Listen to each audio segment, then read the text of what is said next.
Hello বন্ধুরা, অনেক দিন পর তোমাদের কাছে একটি মিনি ব্লগ নিয়ে চলে এলাম। দিনটা ছিল রাখি পূর্ণিমার দিন, আর আমি গিয়েছিলাম আমাদের বাড়িতে, আমাদের বাড়ির গোপালকে রাখি পরাতে। সকাল সকাল স্নান সেরে তুর্যকে খাইয়ে দাইয়ে ঘুম পাড়িয়ে তারপর আমি গিয়েছিলাম আমাদের গোপাল সেবা করতে। তারপরেই আমি চলে গিয়েছিলাম দিদির বাড়িতে দিদির গুড্ডুকে রাখি পরাতে। এবার তো দিদি পরাতে পারবে না, তাই আমি ওকে পরিয়ে দিলাম আর একটু পুজো দিয়ে নিলাম।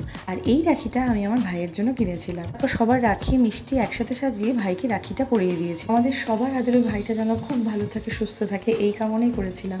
তো রাখি বন্ধন উৎসবটা খুবই পবিত্র উৎসব। গত বছর যেতে পারিনি প্রেগনেন্সির জন্য, তো এবছর যেতে পেরে খুব ভালো লেগেছিল। সেদিনে মেনু ছিল পোলাও, ফুলকপি, পনির, তরকারি, চাটনি, মিষ্টি, পায়েস, আরও অনেক কিছু। আর সবগুলো রান্নাই বেশ ভালো হয়েছিল। খাওয়া দাওয়ার পর তুর্য ঘুম থেকে উঠে গিয়েছিল, আর তারপর দিদি এসে তুর্যর মাথার মধ্যে এইভাবে রাখি দিয়ে একটা ঝুঁটি বেঁধে দিয়েছিল। আর তুর্য খুশি হয়ে নাচ দেখো, মানির সাথে কি সুন্দর নাচছিল। এটা ভালো লাগলে লাইক, কমেন্ট, শেয়ার করে দিও। টাটা।